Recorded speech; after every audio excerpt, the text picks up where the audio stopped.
listening to Reality Wrap. I'm your host, Melanie. Thanks for listening and enjoy the show. Hey guys, thanks for tuning into Reality Wrap. I have Mr. Sean with me today. Hey everyone, how are we doing tonight? So the Bravo world is on fire. It really is, isn't it? I mean, just like I come upstairs from work and I'm like, what's going on? And we pretty much just said, all right, let's just do the show. Yeah, I was busy all day today too, and then I stopped to look at Instagram and like my articles, and I was like, holy shit. Yeah. No. What's going on? I know. So let's kind of go through them one at a time. So let me just start and ask you a quick question. So how are our friends Jax and Britney doing? I was like, oh my God, yeah. So Britney came out on a podcast today and announced that she and Jax are taking a break and that she has moved into another house temporarily. So let me go ahead and play you that clip. Oh, on my last podcast, I alluded to many marriages go through rocky times, but with all the speculation online and stories running rampant, I wanted to be transparent with you guys.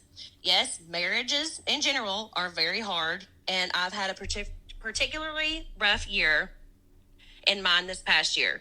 Jax and I are taking time apart, and I made the decision to move into another home to take some space for the sake of my mental health. I won't get into too many details right now because this is still very hard to talk about, and I'm taking things one day at a time. I don't know what the future holds, but right now my focus is on being the best mom to Cruz. And I love you guys. Pray for us, and everything will be just fine. So what do we think caused Britney to move out? Well, from our... It's actually not funny. It's kind of sad, but... Yeah, let's just make that point really quick. I mean, they do have a child together. Love his work, and they've been together now for a while. But he's already cheated on her once, if not more times, but once that we publicly know about. So I'd have to imagine it has something to do with That's that kind again. of the nuclear option right there, right? Yeah. And so doing it once and coming back from it, I mean, that's an incredible feat for a couple to overcome. Mm-hmm. And if you're just going to do it again, I mean, that's pretty tough. But other than that, outside of things like that or physical abuse or anything like where there really is no return, you should really try to work on it. And that's why I think it was smart that they are just separating, think things through. You know, I think that will help. Yeah, she said for her mental health. Yeah, mental So health. something's eating away at her. So that's the first thing is I just hope, you know, Brittany's okay. And and the baby's Jax going is to be okay too. And really the baby. Yeah, Jax will be just fine, I'm sure. According to Jax. I looked at his Instagram to see if he had posted anything about it, and there's nothing on it. I have read some theories online that some people think this is all fake because of the new show that's coming out. Now, when I immediately heard about it, I thought, oh no, this is actually going to do damage to their show because it's supposed to be portraying this married, happy couple in the show, or at least that was my understanding. So now you have this coming out. And I respectfully disagreed with that earlier because that was one of my first conclusions too, was this Yeah. is fake. Yeah. The timing is too perfect. It's too easy for everyone to just fake this. And it's great ratings and it adds a nice wrinkle to the show. But they have a child. And if she like moved into another house, she took the kid with her, I feel like they wouldn't do that to their child. No, Jax just at night goes to the other house. Maybe. When the filming stops and everyone's in... Well, they're not filming anymore. The season is finished filming. It is getting ready to air. Oh, then if they're not filming, then Jax just sleeps at the other house. I don't know. It's all just I for don't show. know. I would not be surprised if it was real, to be honest with you. I wouldn't either, but I wouldn't be surprised if it was for the show. And that's kind of the interesting thing about this is, I mean, clearly the producers are willing to go to great extents to manufacture drama. Yeah. So would they go this far? I don't know. Right, but they're they not went filming. far enough to hire Von Dees or whatever her name was. Oh, Monica? Yeah. Yeah, but the producers say that they did not know. They're still sticking to that story. I don't buy it. I don't either. No. I Because don't then they know. did it again. But they're not filming right now. So why would they pretend to be separated if they're not, cameras aren't up right now? Maybe to continue with the momentum of the show. But yeah, I think you're it's right. real. I think it's probably real. Mm-hmm. Okay, now we can shift gears and go back to our extensive knowledge of old Jaxie Poo. And yeah, you got to point a finger at him and go, what'd you do now, Jax? Oh, for sure. What did you do Let now? me guess. It rhymes with brick and he put his in somebody else. Yeah. Didn't he give someone a venereal disease or something like that? I think he did. That was like a long time ago, was it? Was it Stassi? Or, I don't know. I remember. thought that was one of the storylines, though. It was like, Jax infected me. Something like that. Or maybe it was Laura Lee. I do think that might have been a story. Yeah. I don't remember. We should look that up. Anyway, so that happened today. We also had come out today was Rachel Leviss is suing Tom Sandoval and Ariana Madix. Her allegation is that she claims she was a victim of the predatory and dishonest behavior of an older man who filmed sexually explicit videos without her knowledge or consent. She further claims that the recordings were distributed, disseminated, and discussed publicly by a scorned woman, meaning Ariana, seeking vengeance. The events led her to seek help in a facility while Bravo, Evolution, and the cast milked the interest. Her excoriation had peaked. Now, I had to look up what excoriation was because I didn't know what it was. And apparently, excoriation is a disorder. It is characterized by conscious, repetitive picking of the skin that leads to skin lesions and significant distress of functional impairment. Wow, I didn't know she had that. Amid the fallout, the lawsuit claims that Rachel Goes Rogue host was misled by Bravo and Evolution into believing she was contractually barred from speaking out about her mistreatment. It alleges that Leviss suffered in silence as a result, while other parties involved with Sandoval reaped unseen levels of public recognition and professional opportunity.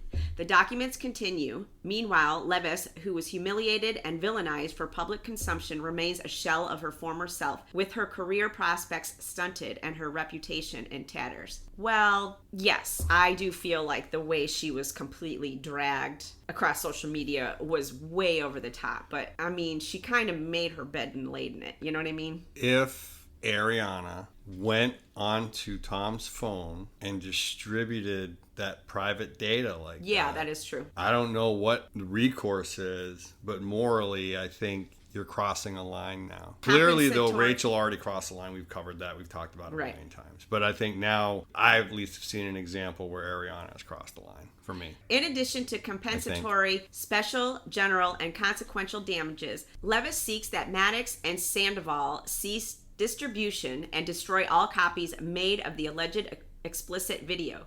She also asks that her attorney fees be compensated and the court provide other and further relief deemed as just and proper. Are they still passing this video around? Isn't that against the law? Or is it only if, like, you're underage? Is revenge porn like a thing where that's against the, like, that's illegal, right? I'm pretty sure. If you tape somebody I mean, I don't know. unwillingly. I'm not a lawyer. Anyway. I didn't even play one on TV.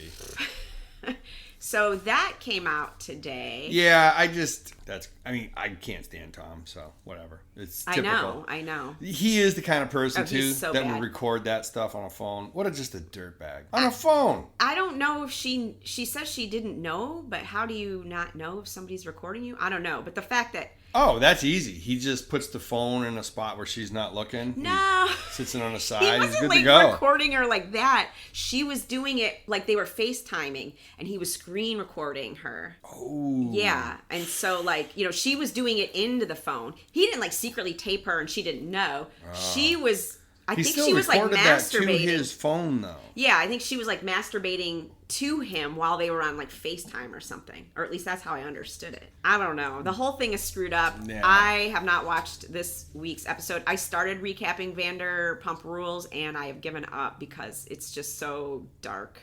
I'm like, you know what? I can't. Maybe farther down the line when they get out of like the whole freshness of what happened. Maybe when they all grow up and get another show like Jax has. Yeah, but look what just happened.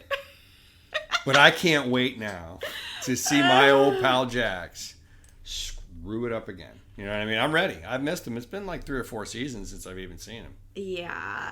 And Sheena moved there. You said the other day. Yeah, I think Sheena's trying to. She bought that house. She bought a house very close to where she's trying to transfer over. Yeah. I wouldn't doubt it, and that's kind of where she belongs. I also wouldn't mind seeing Lala on it because she's at that point in her life too. She has a kid. Can Lala just get a job and get off? She's pretty lucrative. She has a podcast. She has like. She doesn't need housewives.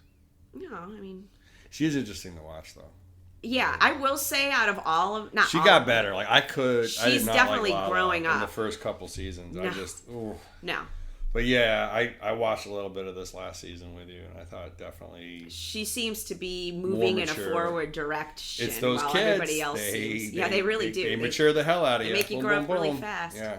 So, and then obviously all of you have heard about how Leah McSweeney is suing Bravo, or actually she's suing Andy Cohen and Bravo for discrimination and workplace culture. She's making allegations that there were parties and drinking involved, and it made it like a toxic environment for her, and that she snorted coke with Andy. And I'm like, well, I mean, nobody shoved that up your nose. There are a lot of housewives that don't drink and have never drank, and they're exposed to it all the time.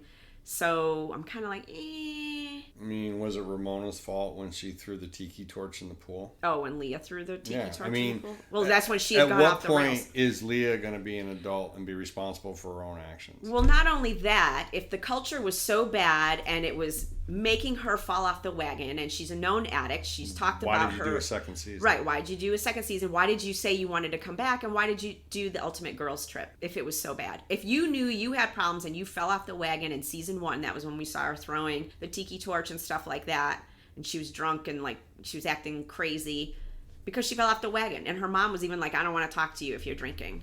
So why did she come back? I don't know. But anyways, all these other Bravo celebrities have come out in defense of Andy Cohen. Luann came out and said, you know, I can't speak for Leah. I can only say my experience. Part of the Housewives is parties, and of course there's drinking involved, but it's not like someone is forcing you to drink. I've also heard Tamra parrot this. Dorinda Medley came out in support of Andy, and so did Cynthia Bailey. Wait. So, Dorinda? Well, there you go. She came out, and well, she's like... Yeah. I mean, drunk. Dorinda is probably going to Andy going, come on, weakling, let's go. I know.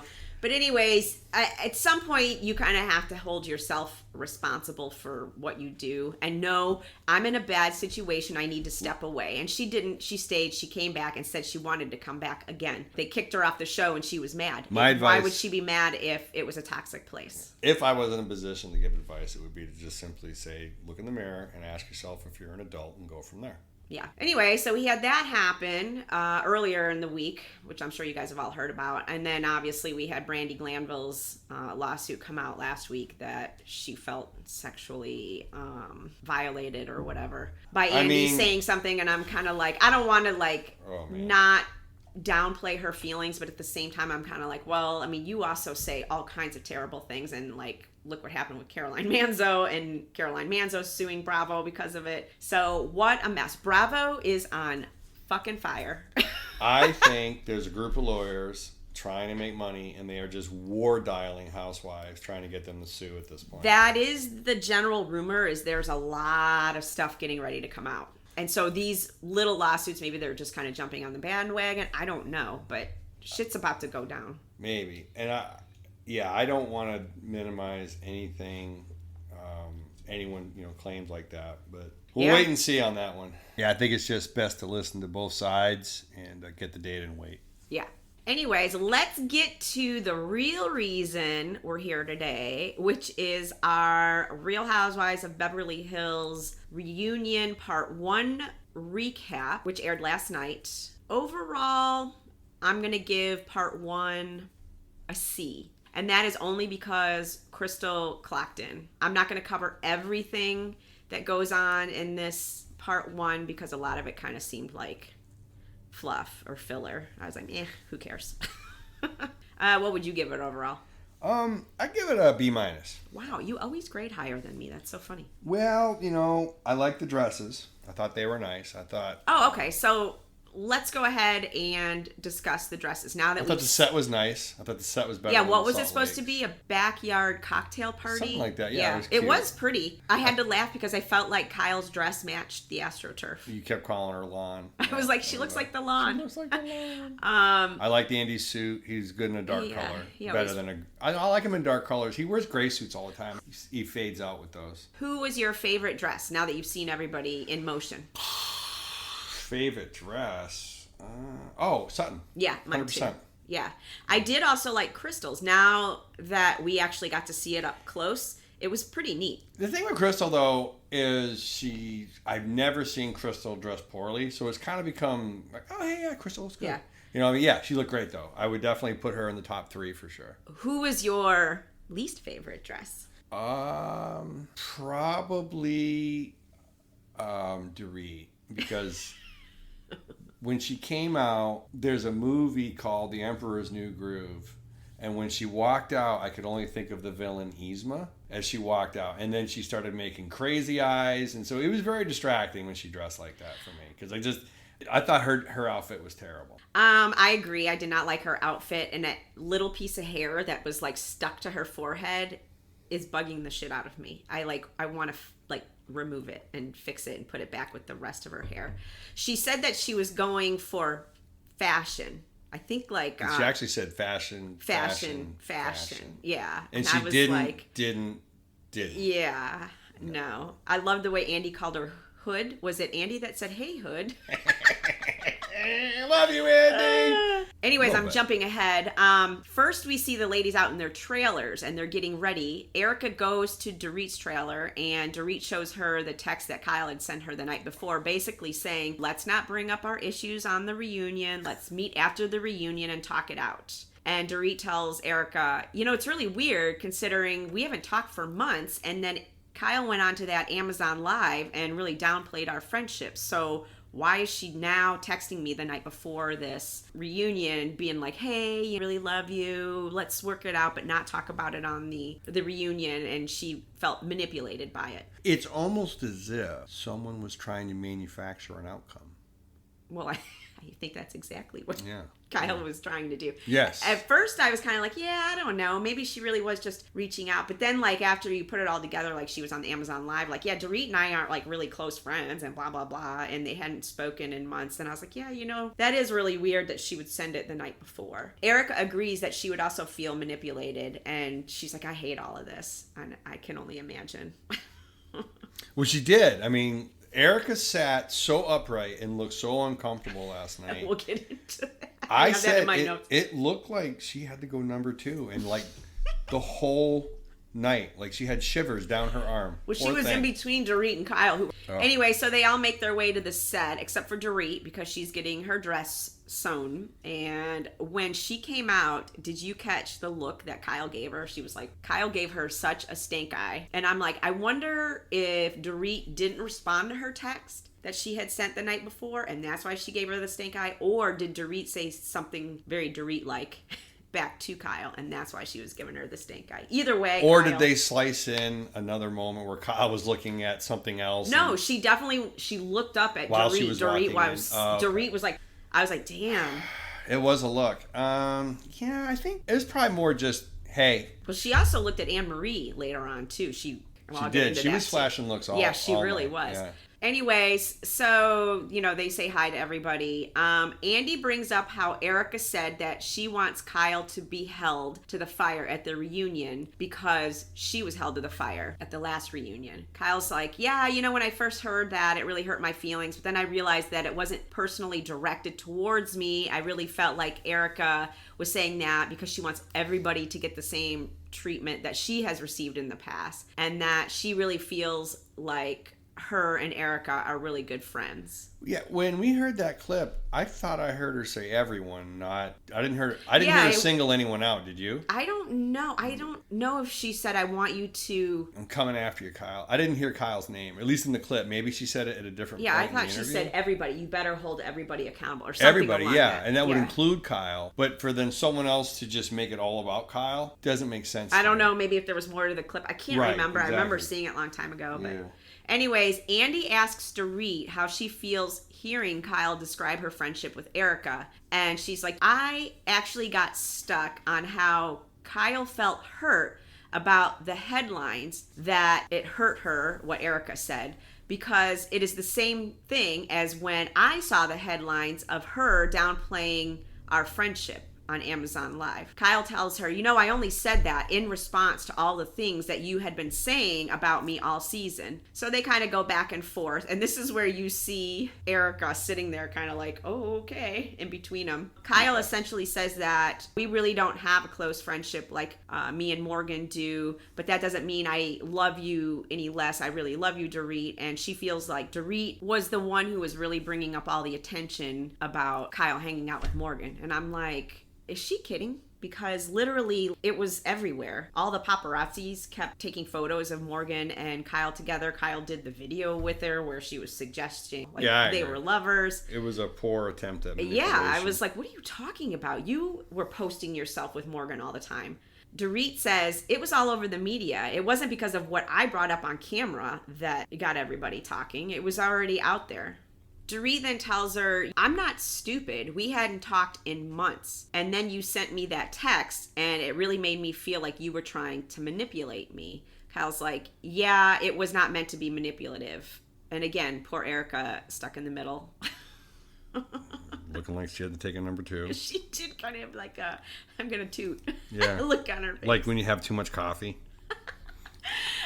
We now get Garcelle's packet. Andy brings up the tension between Dorit and Garcelle. Dorit tells her that it really hurt her feelings when Garcelle said that she didn't trust the ladies around her kids. Garcelle's like, well, it also hurt me when my friends were laughing at my 14-year-old son being cussed at. I'm like, dang. You're not wrong. Andy brings up how Garcelle called Dorit an unconscious Karen, and what did she mean? Garcelle says, well, it's that she's just so unaware, and her using the word attack seemed so unnecessary. Dorit tells her, well, I don't know all the words that I'm not supposed to use, but you should really look at a person's intentions. Garcelle compares Dorit's robbery to an attack, and she says, in that situation, you had a gun held to your head. So how could you use the same word in reference to me just saying something to you and saying that I attacked you for giving my opinion? Annemarie chimes in at this point. Or sorry, it's Annemarie. We learned that. Yeah, Annemarie. Yeah. I always thought it was Annemarie, but she explained that last night. Yeah. So I think Garcelle's right on one point. Dorit can be just completely obtuse and just not get it. But I would just say as a style point, you want to keep your characterizations on the professional level and take your emotion out of it. Otherwise, it does, it can degrade your footing, and her footing is legitimate. Yeah, and I do feel like, though, it can be very frustrating to have to deal with Dorit because she... Oh, I get it. Yeah. Oh, and by the way, Dorit it can be an unconscious Karen. Oh, big time. But, I wouldn't use that as part of my... I don't know that it's even unconscious. So, well, because then... That's tough for me to get behind because I always claim she's unconscious. So I have to... I mean, she's just not... She's not with it, in my opinion. She's out there. She stands. But what about when she posts living in my happy bubble? I mean, that's absolutely her being conscious about what she's saying.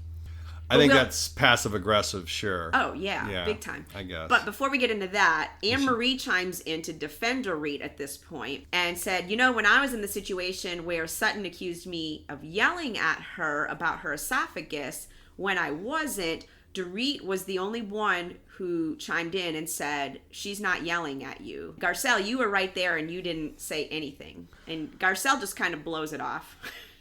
She doesn't acknowledge 8.5. She's like, whatever. Yeah, I think Annemarie, the defense wasn't great. Also felt like a setup, like we're watching a volleyball match. All of a sudden, someone's trying to spike the ball. Yeah, it fell flat, in my opinion.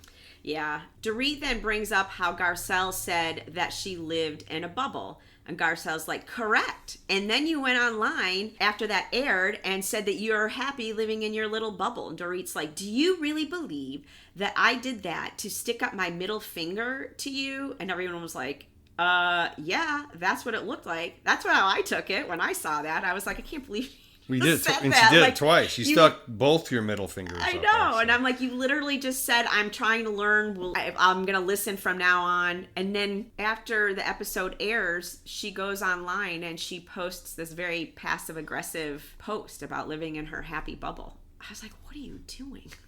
Being passive-aggressive. Yeah. Dorit then asks Garcelle, do you like me?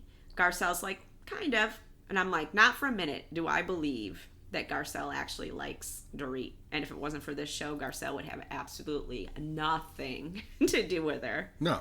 I mean, nothing. Nothing. Then Dorit asks her, do you want to work on our friendship? And I think she said, maybe or something. And I was like... I think she said no or something. No. It was pretty much she a no. She said maybe, I thought. I mean, yeah, it was a very... maybe. I didn't see a lot of effort going into it. No. Garcelle's like, bitch, I am done with you. Yeah, I mean, just to compare the two, Garcelle is a award-winning actress. Dorit takes photos of herself on the balcony. I rest my case, Your Honor. Yeah. Andy then reads a question from someone about Crystal, saying that Dorit hasn't seen a real body part in 10 years. What is your response? He asks to Dorit. Dorit's like, other than my boobs, what on me is fake? Your nose, your I was eyes, like, your your cheek, whole face? the Botox. Yeah, I'm like, missing have crow's you ever feet? seen a photo of yourself beforehand? Because we have. It's going around the internet. Yep. I was like, wow, Dorit. Yeah. Crystal tells her, I was just being funny and accurate. Yeah. And honest. Yeah, exactly. We now get 8.5's packet. Andy asks the ladies if they're surprised that 8.5 is happy with her rating. They all say yes. 8.5 says, well, my husband and I are best friends, so we can joke about stuff like that. And who cares? We also find out that her mother had just passed, which understandably upsets her. I feel terrible for her. Apparently, her mom was dying of a tumor the whole time they were filming. This really kind of bothered me once again with Andy and how he runs these. Yeah, he was really pressing her. Tell us more. And she was So fine. he starts out with this, let's have a tender moment with Annemarie. And so they talk about her dying mom, and we're like, wow, she went through all that. While filming. Literally, as she's drying her eyes, he goes, release the hounds. Yeah, he reads another question. And then he just goes right after her. And I'm like, that's terrible. I didn't like it. I didn't either. I wouldn't like it being done to me. I thought it was awkward. Andy generally does better than that. Yeah, because he's like, tell us about your mom.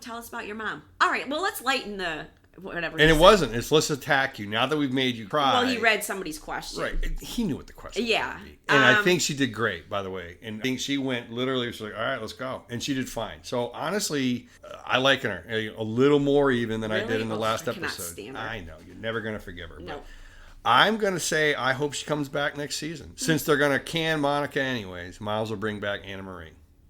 The two are not related. No, but they do make it interesting. I miss you, Monica. I know we're never going to see I think we bring her up every recap we do. Well, we're never going to see her again. We're going to see her again. You can follow her on Instagram. She's all over. I'm out. No. Anyway, somebody writes in a question or a comment.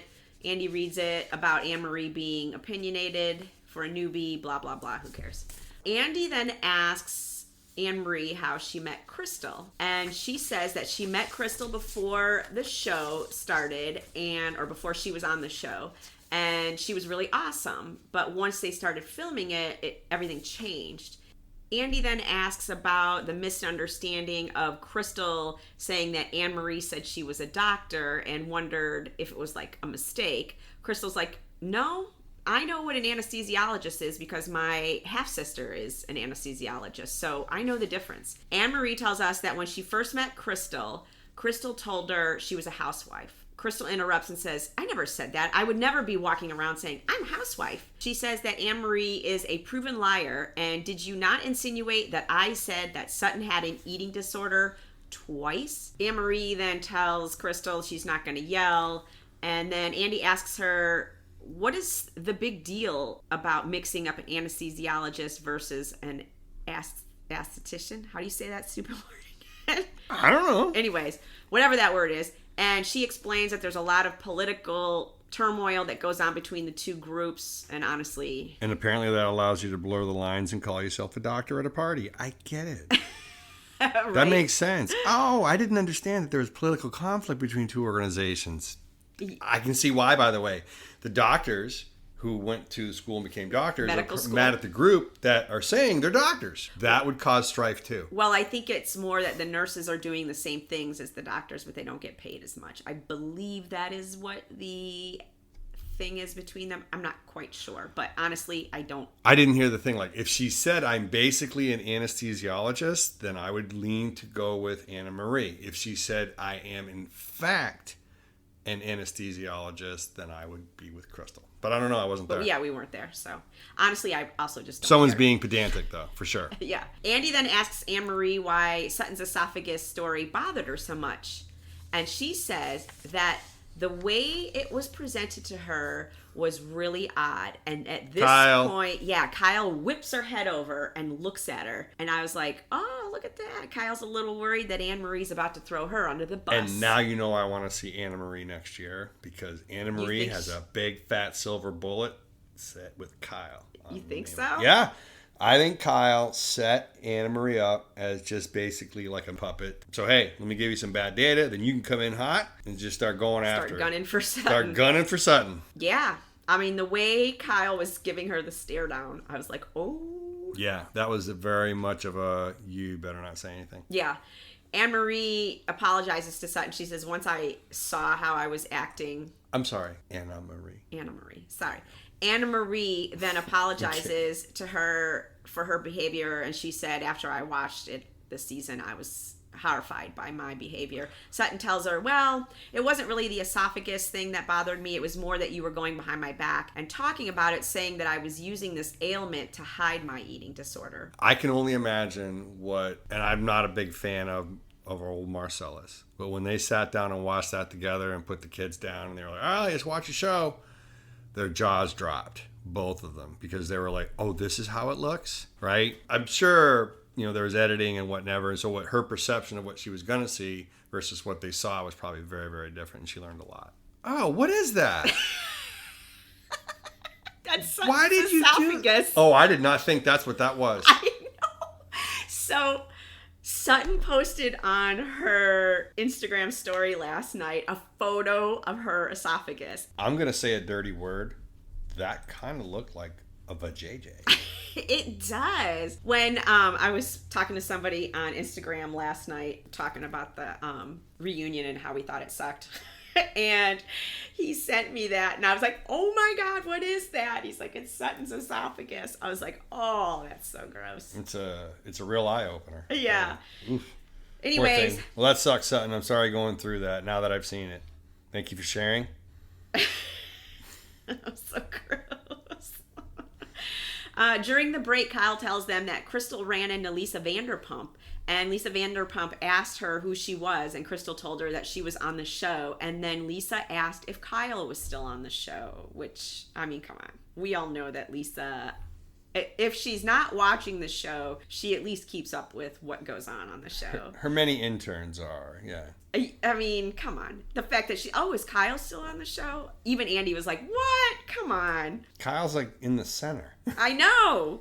We now get Crystal's packet. Andy asks her, what pushed you to call Annemarie a bitch at the Homeless Not Toothless event? Crystal tells him it was actually about an eating disorder, and Annemarie saying that I said Sutton had one. And that is the one thing that she would never say about anybody because she has one and she deals with it daily, if not hourly, I believe she said. Annemarie says, there was a lot more to that conversation. Crystal's like, are you ever going to apologize to me for saying that I said Sutton had an eating disorder when I didn't say it? Annemarie looks at Sutton and says, Sutton, neither I or Crystal said you had an eating disorder, and neither of us think you have one. And Sutton's like, thank you.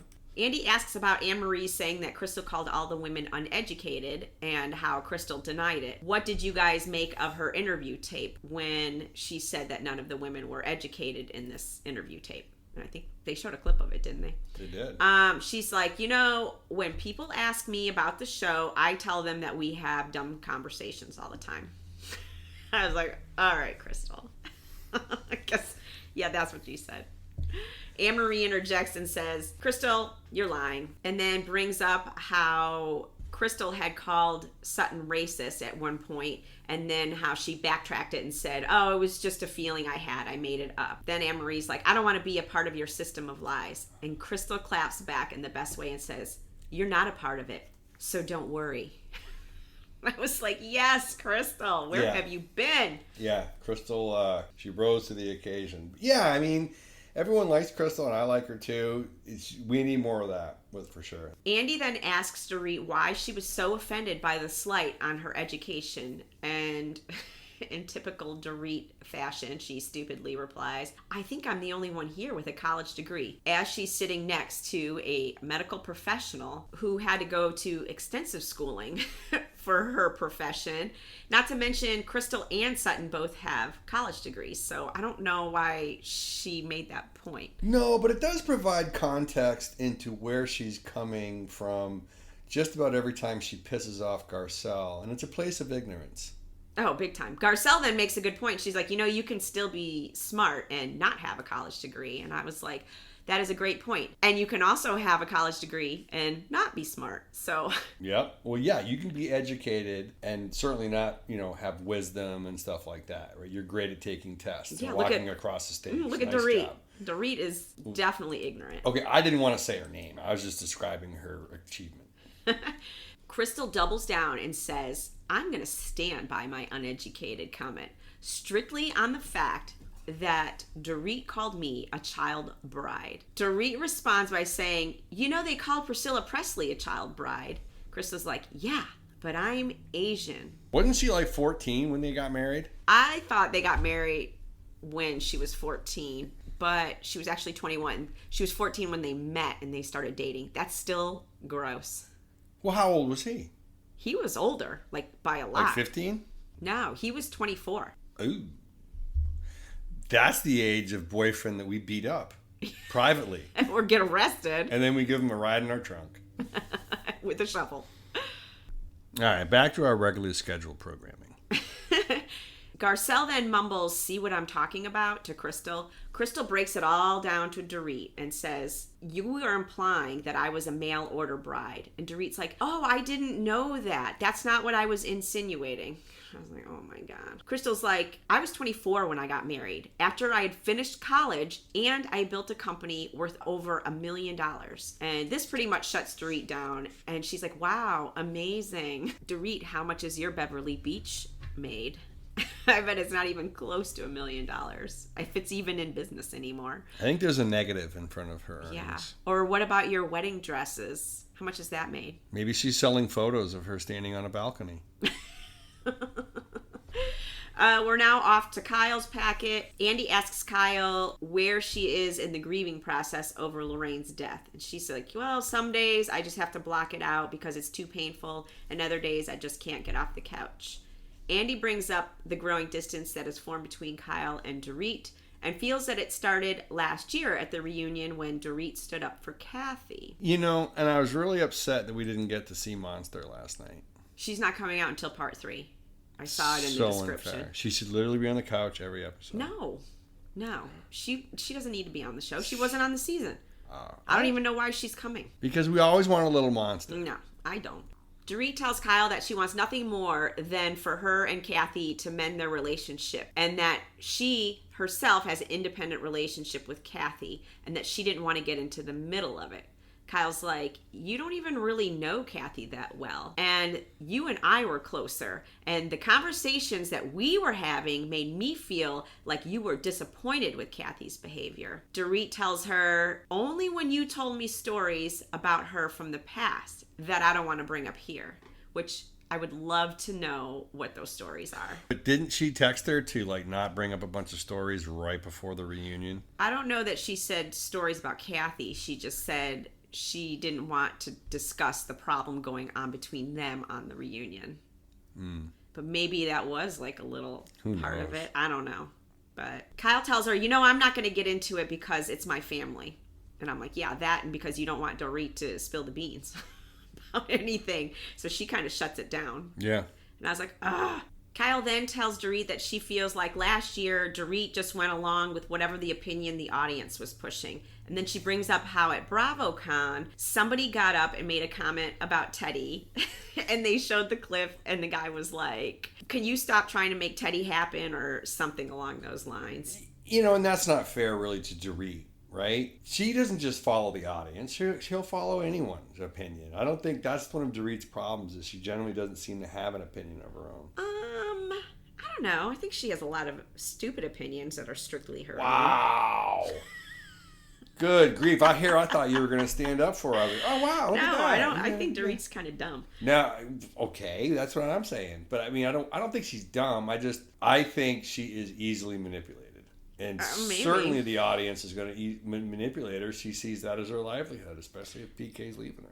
I don't know. So I guess Kyle was mad because at BravoCon, after this person got up and said that about Teddy, we see Erica and Annemarie, both speak on Teddy's behalf, and we're like, I really like her. She's actually really cool. And Kyle's mad because Dorit didn't say anything. I like Teddy a lot. I've always liked Teddy. Oh my gosh. I know you don't. You find her boring. I believe. And I love her dad. I'm sorry. Her dad can do no wrong. I love his music. Well, that has nothing to do with Teddy, other than she is his daughter. No, I just felt it was an opportunity to talk about John.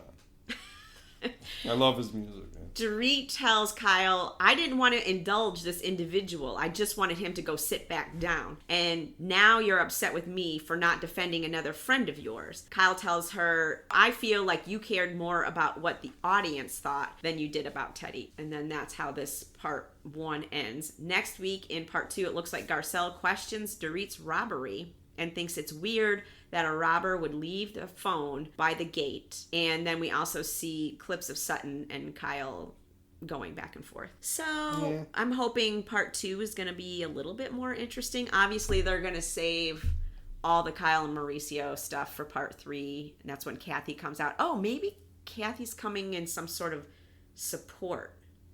Like maybe... For Mauricio? No, she hates Mauricio.